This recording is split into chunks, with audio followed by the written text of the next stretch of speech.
let's look at a couple applications of the derivative using our new rules. Remember that the derivative is a formula for the slope of the tangent line to the original curve. So if we're looking at the function y equals 3 minus parentheses x minus 3 squared, and we're looking to find an equation of the tangent line to the curve at this point 2 comma 2, the derivative is going to be extremely helpful. Here's the graph of the original function. We're looking for the tangent line to the curve at 2 comma 2. That point lives on the curve right here. Take a sec to sketch in what the tangent line to the curve would look like at that point. Your tangent line should look something like this. We're looking for the formula for this line. In other words, y equals mx plus b. The value of m, the slope, is found by using the derivative. So let's go ahead and differentiate this function. The way that it looks is sort of problematic. We know how to find the derivative of x squared, but not something more than x squared. So we have to do a little bit of algebra to make this thing look like something we are okay with differentiating. In other words, we have to use some algebra to FOIL this out. Then we will get a nice polynomial, powers of x added and subtracted together, which we can then use all of our simple differentiation rules on. When we FOIL this out, we'll get x squared minus 6x plus 9. But then this whole thing was subtracted, so we have to make sure that we subtract all of what we got when we FOILed. Now we need to distribute this minus sign into the parentheses, and then lastly we'll combine some like terms together. The 3 and the negative 9 could be added together to get negative 6. Now we've written our function in a way that is very straightforward for us to find the derivative of. We've spent all this section working on rules that allow us to differentiate things exactly of this form. To find the derivative, we will call this y prime, or we could call it dy dx. The negative x squared really has a negative 1 in front of the x squared. So the constant multiple of negative 1 in front of the x squared will multiply by the derivative of x squared, which is 2x. Then we will add 6 times the derivative of x to the first, which is 1. Then we will subtract the derivative of 6 by itself, which is 0. Simplifying this gives us negative 2x plus 6. Now remember that this is a formula for the slope of the tangent line to the original function at any point that we want. So if we substitute in the x value that we're looking to find the equation of the tangent line at, we will get the slope. So at the point 2 comma 2, we'll substitute in a 2 for x into our derivative. Negative 2 times 2 is negative 4, plus 6 is positive 2. There's a lot of 2's here. So this is m. This 2 goes with m, the slope. So when we substitute into our equation that we're looking for, it's going to be y equals 2x plus b. Now we have to find the value of b. So let's plug in the point, 2 comma 2. More 2's. So we'll say 2 equals 2 times 2 plus b, where this is really the x-coordinate of the point that we are finding the tangent line at, and this is really the y-coordinate of that point. Let's see, 2 equals 4 plus b, so b is yet another 2, negative 2.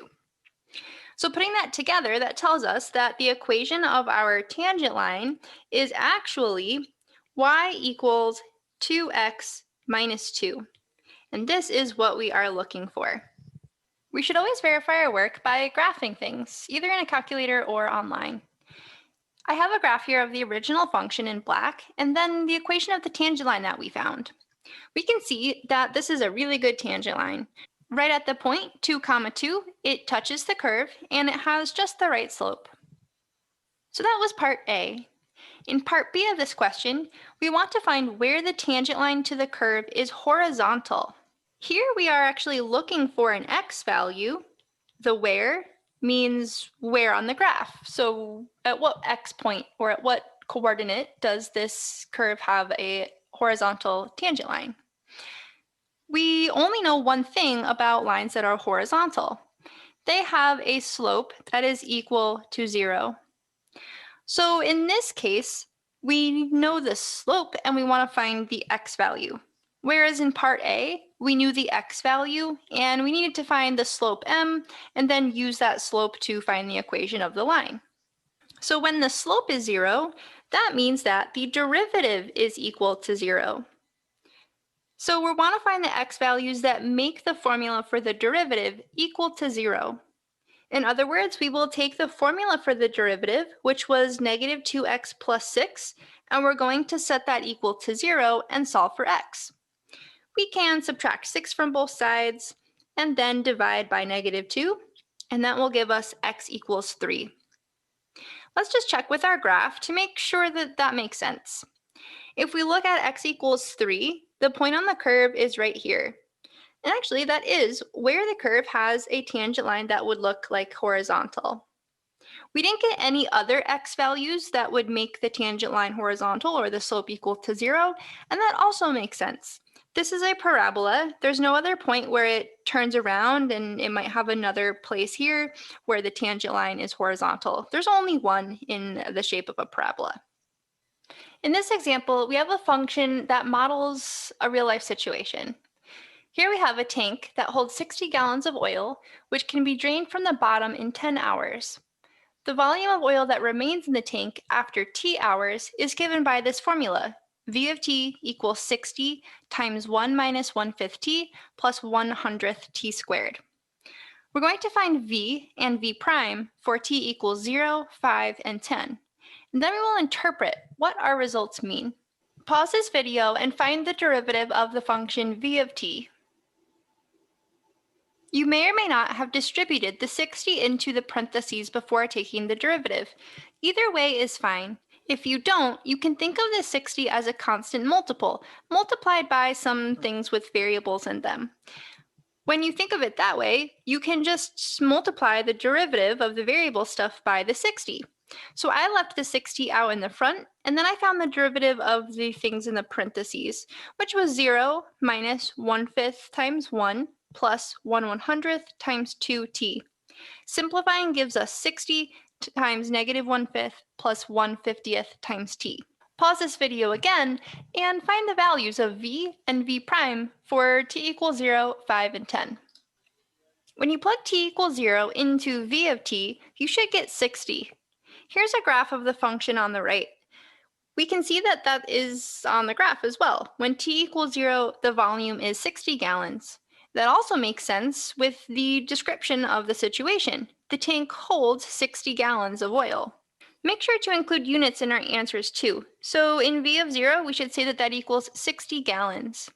For v prime of 0, you should find that that value is negative 12. The units for this is not gallons, it is gallons per time, or gallons per hour. We can find the units by just thinking again of this like being slope. Slope is change in y or change in v over change in x, or in this case, change in time. Volume is measured in gallons and time is measured in hours. This applies for derivatives as well. So the units for v prime of 0 will be gallons per hour. It should also make sense that this is negative. The tank is losing oil as it's drained out. We want to be careful in how we interpret this though. This per hour is only for when we plugged in for. So only from t equals 0 to t equals 1. So in other words, in the first hour only, the tank will lose 12 gallons. In general, the derivative tells us how much a function will approximately change by with a unit change in the input. So you can think of this as slope, where you go over 1 in the x direction, and then you see how far up or down the y goes. It's the same with the derivative. If we increase the t value that we plugged in here, 0, to 1, then this negative 12 tells us about how much the value of the volume, or v, will change. If we analyze what's going on when t equals 5, we find that after 5 hours, the volume in the tank is 15 gallons. That makes sense with our picture. We have that point right here, 5, 15. The tangent line to the curve there might look something like this. And we know that the slope of this line, based on our derivative analysis, is negative 6. But in this context, we can interpret the derivative as being a rate of change of the volume over time. So this is -6 gallons per hour. And the way that we need to interpret this is very specifically in the hour that we plugged in. So in the technically 6th hour, the tank will lose approximately 6 gallons. Lastly, when t equals 10, we find that the volume is 0. That is indicated on the graph right here. This is when the tank is completely drained. We've also found that the rate of change of the volume is also 0. That makes sense because the tank is empty and it's not going to lose any more oil in the next hour. So again, the way that we will interpret this derivative is that in the 11th hour, the tank will not lose any oil, or the tank loses 0 gallons. We will learn more about rates of change in contexts like this, where the function models a real-life situation and not just a graph and looking for a tangent line, in the next section, 2.3.